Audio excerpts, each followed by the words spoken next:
I knew something was off the second Darren smirked.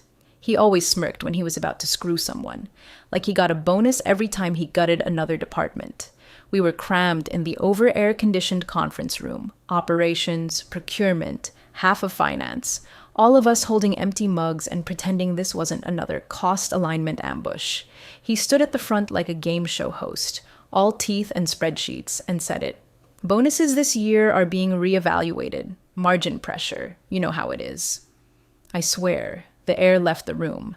Carla's jaw clenched so tight I thought she'd crack a molar. She'd pulled 80-hour weeks this quarter alone. Trey, who just finished onboarding 2 junior analysts solo after layoffs, blinked like he didn't hear right. I didn't blink. I already knew where this was going. Darren loved throwing grenades and walking out before they went off. We're all tightening belts. He chuckled. Even me. My wife's back to shopping at Nordstrom Rack. Laughter didn't come. Not even the fake kind. Just a long, slow shuffle of moral whiplash, because everyone in that room knew Darren had just put a Peloton subscription on his corporate card.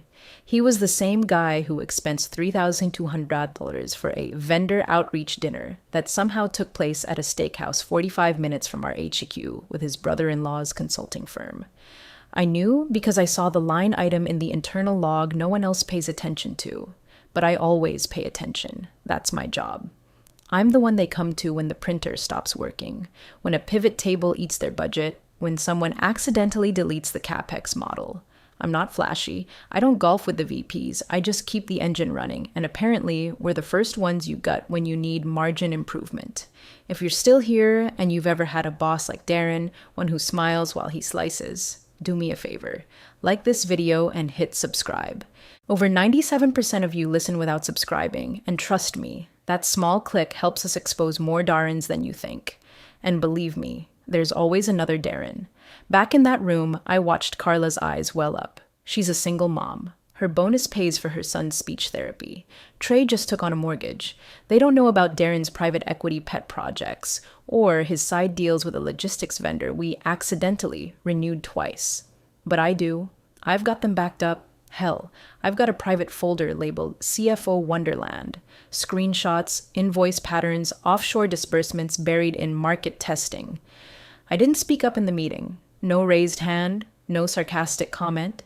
Just nodded like a good little analyst and stared at the numbers Darren pasted into his budget slide. The formula bar was still visible. Rookie mistake.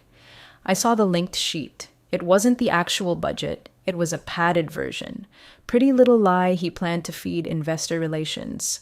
When the meeting ended, Darren clapped his hands and said, "Let's stay agile, folks," like he was running a TED Talk.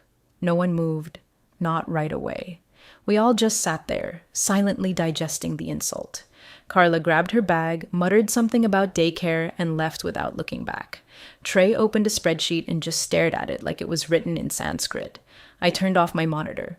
On the way back to my desk, I passed Darren's office. His door was open, his laugh echoing down the hall as he told someone on speakerphone, "Oh yeah, shaved off $180K from ops. Board's gonna love that." That was the moment. Not the bonus cut. Not the smirk. That laugh. I didn't rage, I didn't slam anything. I just sat down, opened my private logs, and typed one new line at the bottom. Q4 bonus reductions correlates with Q3 vendor incentive spike. Then I hit save and kept working. I wasn't sure what I was going to do yet, but something had shifted. Something permanent. They wanted us tight. Fine. I'd show them tight. Margin pressure? Let's talk about pressure. That night, I poured myself a lukewarm cup of instant coffee and opened the log file I wasn't supposed to have. The one I'd been quietly building since Darren showed up with his MBA buzzwords and 3-syllable arrogance. It wasn't even locked, just buried inside a hidden folder named Q3 Variance Review. No one ever opens those. Too boring. Too routine. But inside, everything. Every time Darren streamlined a vendor relationship and somehow ended up overpaying by 15 grand. Logged. Every internal memo where project acceleration meant bypassing procurement. Logged. Every time his signature popped up on approvals that didn't go through legal. Screenshot. If you lined up all his little margin miracles in one place, they told a story. Not fraud. He was too slick for that. But abuse, manipulation, A personal playground made from deferred expenses and cooked optics? Hell yes. I scrolled through line items and watched the rot in real time. May 6th. Advanced vendor retainer. Lux strategic. Unclear purpose. June 12th. Offsite planning session. $6,870. No attendee record. July 3rd. EBITDA smoothing per directive flagged. He was hiding cash flow shrapnel like a magician stuffing scarves in his sleeve. Nothing was criminal, but it all smelled like the inside of a gym bag full of expired shrimp. And then there was Carla. She stopped by my desk that afternoon to drop off an invoice. Her hands were shaking. Said her son's therapist had offered a discounted rate since insurance was stalling again. But without her bonus, she couldn't swing both tuition and sessions. I didn't know what to say, so I said nothing. Just nodded and took the paperwork, even though I already knew it didn't matter. Darren had made sure of that. I watched her walk back to her desk and sit there, frozen. She didn't even log in, just stared at her screensaver like it might tell her what to do next. That's when it hit me. This wasn't just about money anymore. This was about dignity. About how easily a smirking man in a tailored blazer could play God with people's lives and walk away with stock options. I reopened my log and started making copies. Cloud backup, thumb drive, encrypted email archive. One version for every worst-case scenario I could imagine. I'd done backups before, just habit, just in case. But this time, it felt like building a bomb shelter, like whatever was coming wasn't hypothetical anymore. I added tags to everything, cross-referenced the retainer deals with board reporting cycles, labeled anything that looked like a deferred liability dump. The file got bigger. So did the knot in my stomach. At one point, I hovered over the send button, thought about forwarding it straight to audit or legal or even one of the vendors he'd screwed out of a renewal deal. But I didn't. Not yet. Because this wasn't about whistleblowing. Not yet. This was about readiness. When Carla left that night, she didn't say goodbye. Just slid her badge through the scanner and walked out with the kind of posture you only have when you've been flattened but refuse to break. That walk said more than any resignation letter. I watched her go, then shut my laptop and sat in the dark a while. Darren thought we were all just line items, easy to cut, easier to forget. I opened a new folder, named it Delcroft Smoothing Unfiled. No one else would know what it meant, but I did, and I was just getting started. 3 days later, we were all squeezed into the 7th floor war room, what Darren liked to call our margin innovation lab, as if slashing people's livelihoods was some kind of goddamn startup. The whiteboards were still streaked with phrases like ops reduction pathways and expense reimagining, written in red, dry erase that never quite came off.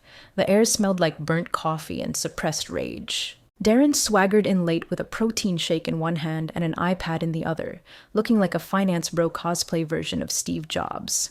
"Let's tighten the narrative," he said, flipping the iPad onto the conference table with a thud. "We're massaging the optics for Q3. IR wants smooth lines, not messy truths." There it was. Massaging the optics. That phrase again. I could have gagged on the buzzword soup, but I kept my face straight, pen poised like I was taking notes. I wasn't. I was flagging timestamps, watching for keywords, logging who flinched. "Let's keep the books. Cleanish," he grinned, pausing for laughter. None came. Even his usual sycophants, the ones who treated his coffee orders like divine prophecy, shifted uncomfortably in their chairs. Darren leaned back and kicked his feet up like he was untouchable. "We're not breaking rules, folks. We're just bending the light, like financial prisms." He laughed at his own joke. Someone coughed. A slide appeared on the wall behind him. EBITDA smoothing scenarios. No legal team watermark. No auditor codes. Just bullet points and plausible deniability. I wrote one word in my notepad, real quiet and slow. Prism. He pointed to a line item labeled Deferred Recognition Opportunities.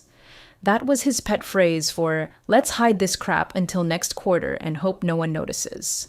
Except someone was noticing. Me. This wasn't creative accounting. This was Darren shaping a narrative with enough plausible structure to bluff investors while quietly cutting the heart out of the operations team. Our team. My team. The same one that picked up the slack every time he accidentally hired one of his brother-in-law's startups for a $250,000 consulting gig with no deliverables. I opened a fresh folder on my personal drive, named it Delcroft Smoothing Unfiled. Inside, I dropped screenshots of today's deck, photos of the whiteboard, and a copy of Darren's weekly forecast sheet, the one with 2 versions. One clean for the board, one real for his eyes only. He wasn't even good at hiding the differences. Just lazy or cocky, probably both. There was a moment, just a flash, when our eyes met across the room. Darren smiled like a man who thought he'd already won, like we were all just numbers in a sandbox he could flatten whenever he needed a prettier quarter. I smiled back, just a flicker, just enough, because he didn't know about the logs, or the backup folder, or that I'd already started cross-matching the deferred vendor incentives against payment disbursements routed through our Singapore office, where Darren had conveniently just taken a vendor alignment retreat 2 weeks prior. He called it pruning. I called it manipulation. The others didn't notice, or they pretended not to. You can't blame them. They had mortgages, families, dental insurance hanging by a thread. But me, I had receipts and time. The meeting ended with Darren saying, "Remember, smooth margins make happy investors, and happy investors make for good raises." The irony nearly broke my molars. As everyone filed out, I stayed seated for an extra second, pretending to tidy my notes. But what I was really doing was uploading the latest version of my files to a secure cloud vault, time-stamped and traceable only to a nondescript burner account I'd set up 6 months ago, just in case. I didn't know how I'd use it yet, but I knew I would, because Darren didn't just cut bonuses, he cut the wrong analyst. Carla didn't even clean out her desk, just packed a backpack, shut down her monitor, and left her mug on the corner like she might come back. But I knew she wouldn't. Her smile hadn't touched her eyes in weeks, and after that last meeting, it flat out vanished. I found her by the elevator, shoulders hunched like she was trying to shrink into her own cardigan. She didn't cry, didn't rant, just looked at me and said, "I can't do this for scraps." I walked her down, even though I had reports due. Screw the reports. Carla was the one who caught a 6-figure reconciliation error in Q2 before it hit the board packet. She'd trained 3 new hires after Darren froze the onboarding budget. She was the one who brought me coffee the night we rebuilt the modeling framework after Darren nuked it with one of his optimization experiments. Now she was walking out with nothing but a resignation letter no one would read. We stood at the lobby doors a moment. She didn't say goodbye, just shook her head and muttered, "Tell Trey not to wait until it's his turn." Then she was gone. Back at my desk, I stared at my screen so long the backlight started burning into my retinas. Rage used to feel hot. This felt cold, like I was watching termites eat through a beam holding up the ceiling and everyone around me was still complimenting the damn paint color. I opened the logs again. All of them. It was worse than I remembered. Vendor payouts scheduled just days before deferred expense reports. Foreign disbursements routed through a shell contractor labeled event facilitation. Darren's fingerprints were everywhere, tucked neatly into line items just obscure enough to dodge scrutiny, but only if you weren't looking. But I was. He wasn't breaking laws. He was laundering optics. And while our team bled out one resignation at a time, he was pre-selling a performance story built on our unpaid hours and temporary budget holds. Carla's bonus didn't vanish. It was redirected into the mirage he was building for Q3 investors. I didn't print anything, didn't screenshot Slack, didn't touch the company email server. I compressed the folder, encrypted it, and moved it to an isolated drive I kept taped to the back of a picture frame. Paranoid? Maybe. But I've watched too many people in this business mistake outrage for leverage. You don't confront guys like Darren. You corner them, silently, surgically. So I drafted the first version, a clean, untraceable document. No commentary, no accusations. Just numbers, just facts. Invoice discrepancies, payout patterns, deferred revenue flags. I stripped out every marker that could link it to me and used a generic font, scrubbed metadata, reset the creation timestamp. There wouldn't be a trail, just a blunt, unignorable truth bomb. I called it Unfiltered Margian Mechanics, titled the email, Urgent for Review. No greeting, no signature, just the file. Then I didn't send it. Not yet. This wasn't revenge, this was calibration. Darren built a false machine. I was just handing someone the blueprint. I zipped the final archive, set the trigger to delay delivery by 20 minutes once initiated, and stored it on the burner drive under a folder named Annual Planning Materials. Safe. Quiet. Ready. I closed my laptop. It was late. Somewhere, Darren was probably polishing another performance deck, lining up new charts, inventing new words for cutting people loose. But the thing about optics is, they only work until someone hands out the glasses. At exactly 8:12 a.m., I hit send. The cursor hovered for a second, like even Outlook was holding its breath. Then it disappeared, off into the server abyss with nothing but a 20-minute delay tagging along behind it. Just enough time for me to disappear into normalcy before the fuse met the dynamite. The address was buried so deep in our internal directory, it looked like a forgotten bone in a mass grave. Board com priv dist L2. No alias, no shortcut, no autocomplete, just a deadpan distribution list last updated 6 months ago, probably by a retiring compliance admin with a taste for redundancy. But the names inside? Audit chair, governance liaison, risk committee head, the real spine of the company, the ones who didn't clap at Darren's jokes.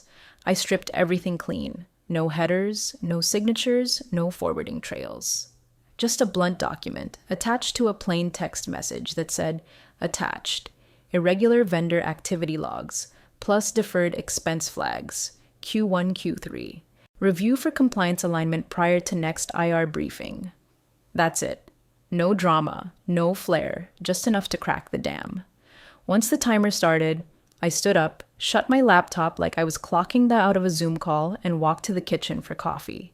Not even the good stuff. Just that burnt French roast sludge that tastes like it's been filtered through copier toner. The office was quiet. Too quiet for a Tuesday. Carla's desk was still empty, her chair half-turned like she might come back. She wouldn't. Trey was hunched over a laptop that had been threatening to crash for 3 weeks. He didn't notice me pass. He didn't notice anything anymore. I stood by the coffee machine and listened to it gurgle, slow and pitiful. No one else was around. No one had any idea the countdown had already started. 19 minutes, then 18. The odd thing? I felt calm, not proud, not righteous, just still. Like I'd finally stopped holding something in my lungs for too long and remembered how to breathe again. The storm hadn't hit yet. Investor relations was still sipping their chai lattes. Darren was probably running late, or maybe sitting in his office rehearsing his next budget butchery with whatever intern he was grooming into an accessory. 17 minutes. I glanced at the break room calendar. Someone had drawn a pumpkin on Friday. Costume contest. Finance versus marketing. I nearly laughed. What was I going to go as? The invisible hand of justice? I poured the coffee, sat on the counter like I owned the damn place, and took a sip. Bitter. Acidic. Perfect. 16 minutes. My phone buzzed. Just a push notification. Mark it down 2 points. I smiled. Storm's coming. You just have to know which clouds to watch. Back at my desk, the screen blinked softly. No alerts, no alarms. Just a blinking cursor waiting for a new task. I let it blink, because the old task was already in motion. Hidden behind a firewall, moving through internal servers, sliding under doors with titles like Chief Risk Officer and Audit Compliance Liaison. 15 minutes. 1 email. No war cry, no manifesto. Just a set of numbers that knew how to speak for themselves. And believe me, those numbers were loud. It started with a single chime. Investor relations, normally a mausoleum of cold calls and lukewarm coffee, lit up like someone had kicked a hornet's nest. You could feel it. Not see it, not hear it, but feel it, like static before a lightning strike. The subtle shift in posture, the tapping of keys just a bit too fast, voices rising behind glass walls with the blinds halfway drawn. The investor inbox had detonated. Some questions, a few frantic follow-ups, then all caps. Requesting clarification on Q3 expense timing anomalies and vendor line items. Attached. Attached. That word echoed louder than any siren. 2 board members canceled their scheduled briefings within 5 minutes of each other. I watched the calendar updates pop up on the shared board like dominoes tipping. One of them was supposed to review Darren's upcoming investor deck. The other was scheduled to meet with legal about board renewal nominations. Neither showed. Because they were busy now. Busy reading. By 8:42 a.m., compliance froze all discretionary transfers. A little noticed internal memo went out with the subject line, Temporary Transaction Review Protocol. Most people didn't notice, but Darren did. I heard his voice before I saw him. Half growl, half strangled disbelief. He stormed into the strategy huddle like a tornado dressed in Hugo Boss. Red-faced, hair half askew, iPad clutched like a Bible with missing pages. "Who the hell leaked this?" he barked, slamming the device on the table hard enough that it echoed. I didn't flinch. In fact, I didn't even look up. I was at my desk, halfway through a perfectly dull procurement forecast for Q4, the kind of thing no one cared about unless the supply chain caught fire, which, metaphorically, it had. The hallway buzzed with whispers, Slack messages flying like shrapnel, phones lit up. You could smell the panic behind the air conditioning, the way people lowered their voices but leaned closer, the way no one made eye contact unless they had to. Darren's tantrum made it 3 rooms deep. He left strategy, stomped into risk. Same question, same storm. Pull server logs, check external activity. This was internal. Someone's playing goddamn whistleblower, he hissed. Someone tried to calm him down. I think it was legal. Didn't work. The more he yelled, the more composed I felt. I sat there typing, quiet, deliberate, moving numbers from one cell to another, as if none of it had anything to do with me. Trey looked over once. Just a glance. Nothing more. I didn't move, didn't blink, just clicked to the next tab. Because that's the trick, isn't it? Make it look like you're drowning in spreadsheets when really you're floating 10 feet above the flames. Darren burst out of risk, heading toward IT. He bellowed something about access logs, VPN traces, version controls, but his voice cracked. Just slightly. That crack, that was everything. The walls weren't closing in, they were already shut. And he hadn't noticed until just now. Down the hall, 2 junior associates closed their laptops and ducked into the copy room like deer hearing a twig snap. Even the receptionist was pretending to refill a Keurig pod that had already brewed. No one wanted to be collateral. Everyone felt the shift. It wasn't a blowout. Not yet. But the wind had changed, and people were starting to smell smoke. I kept working, because this wasn't the climax. Not even close. This was the foreword, the preamble to the reckoning. By noon, IT had launched what they generously called a forensic access trace, but it was little more than digital smoke chasing. Darren had kicked off the panic himself, barking at the head of infrastructure like it was her personal job to catch a ghost. He wanted IP logs, VPN history, access timestamps. He wanted names. What he got instead was a whole lot of could-have beens. The thing is, when you send something to an internal board distribution list, one that's technically accessible through the internal wiki if you know how to navigate the submenus, it doesn't leave much of a footprint, especially if you route it through a burner profile scrubbed through a zero-retention proxy we once used for third-party audit testing. A tool Darren approved ironically in the name of cyber resilience. Legal was pulled in within the hour. Not because they had answers, but because Darren was now pointing fingers in all directions like a caffeinated lighthouse. He wanted retribution. Legal wanted plausible deniability, and so they gave it to him. That list came from an open access directory, the lead counsel said, flat and unbothered. Could have been anyone in the org with level 2 clearance and curiosity. Translation: we're not burning an employee to save your ass. Darren didn't like that answer. He stormed out of legal, shoulders squared like he still had leverage. But the door didn't close behind him. It just hung there, ajar, like even the hinges were done with his nonsense. At 1:36 p.m., a quiet alert hit my inbox. System-wide push notification. Board session scheduled, emergency financial ethics review. No location, no participant list, just a time and a subject line. Internal escalation. Q3 reporting and expense practices. 1 hour. Darren's name was noticeably absent, not a peep from him after that. The office was quieter now, not the anxious quiet from earlier. This was surgical, focused, like everyone was watching the same slow-motion car wreck and trying not to look like they enjoyed it. At 2:07 p.m., a Slack message dropped in one of the cross-departmental channels. Anonymous. Screenshot attached.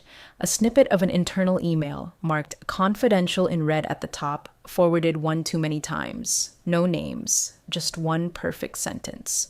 It appears the CFO may have overstepped both policy and financial ethics expectations in pursuit of performance targets. That leak hit harder than any smoking gun, because it wasn't from a pissed-off junior analyst or a rogue auditor. It was language, institutional language, words that meant, we're not just mad, we're documenting. I sat at my desk, the very same spreadsheet open from that morning. Cell B19 was still highlighted. Someone from HR walked by, stiff as cardboard, clutching a folder like it might explode. Two risk guys whispered near the printer, one of them holding a tablet he didn't want anyone to see. No one asked if I knew anything. No one dared. There was a certain peace in it. Not smugness, not triumph, just alignment. Things, for once, were beginning to tilt the right way. Carla was gone. Trey was still hanging on by his fingernails. But the storm had finally shifted directions. The board was awake. Legal was circling. And Darren was finally, blissfully alone. I opened my logs one last time that day and wrote a single line beneath the final entry. Correction in motion. Then I closed the file. Didn't export it. Didn't back it up. It had already done its job.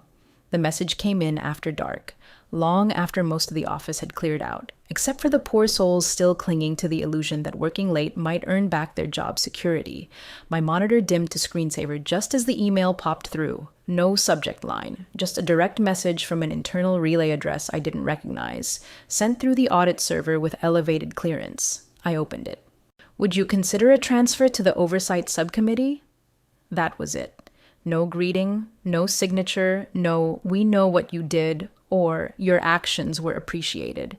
Just a single, carefully worded olive branch hanging there in my inbox like a peace offering from a kingdom that had just realized it might have backed the wrong king. It wasn't threatening. It wasn't even transactional. It was respectful. But that didn't mean I was staying. I stared at the message for a long time, index finger hovering over the keyboard. A few months ago, I probably would have jumped at the chance. The oversight subcommittee was the one group in this company that actually had teeth. Well, when they weren't being fed false reports. Darren had kept them at bay for months with doctored optics and smiling decks. But now it would be cleanup duty. Endless internal reviews. Political theater. Trying to build bridges in a place that only handed you bricks once they were already cracked. I typed a reply. Short, clear, no drama. Thank you for the offer. I've recently accepted a consulting engagement with a third-party operations advisory firm. Timing isn't ideal. I wish you clarity in the work ahead. I didn't sign it. I didn't need to. Then I moved the message to a folder labeled Aftermath and closed my laptop. They wanted me to help fix it, to lend credibility, to slap a clean face on their institutional rot and pretend we could scrub this whole thing back to neutral. But I wasn't interested in polishing the floor they let Darren bleed all over. This wasn't some crusade for me. I wasn't here to be a hero or an internal savior. I just wanted the facts to speak louder than the fictions. And they had. Finally. I stood up, grabbed my coat, and walked past Darren's office, now dark, locked, and cleared of his usual wall of ego-boosting plaques. The framed quote he used to keep on his shelf, "Perception is performance," was gone. Fitting. The elevator ride down was quiet. My reflection looked tired but lighter, like something had finally shifted that couldn't be shifted back. Outside, the city buzzed with normal life. Horns, streetlights, some guy yelling into a drive-through headset. I checked my phone. One unread message from a number I didn't recognize. I tapped it open. No text, just a photo. A sticky note on a whiteboard, snapped from inside a meeting room. My own words, written by someone else's hand. Check the math. It always knows. I smiled.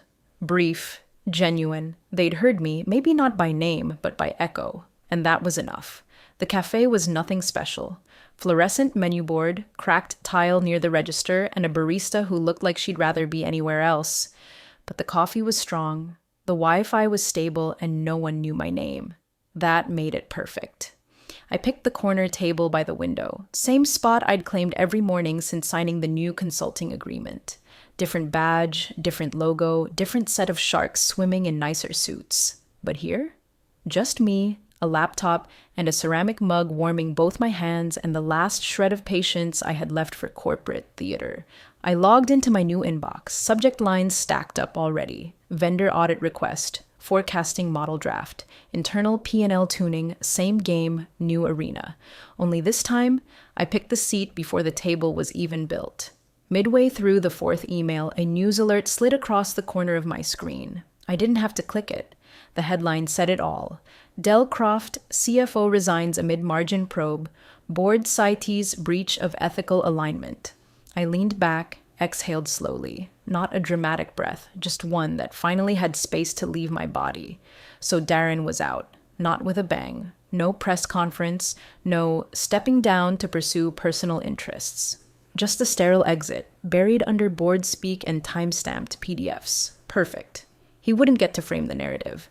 He'd get no send-off lunch, no bloated LinkedIn farewell posts with faux humility and hashtags. Just silence, the kind he never respected. My phone buzzed. One message, no name attached. But I knew the number. Trey. Was it you? No emoji, no follow-up. Just that. I didn't answer right away. I took a sip of coffee, now lukewarm and bitter in a way that felt earned. Then I slid my backpack onto the table and pulled out a small black folder, one I'd kept zipped and locked even after leaving. Its label was plain, written in Sharpie with a hand that didn't shake, for when they forget again. I set it next to the cup, snapped a photo, and sent it back to Trey with no caption. Let him decide what it meant. Let them all wonder. Because it wasn't about credit, it never was. It was about reminding people that every spreadsheet tells a story, whether you want to read it or not. Bonuses come and go, but memory? That's margin insurance.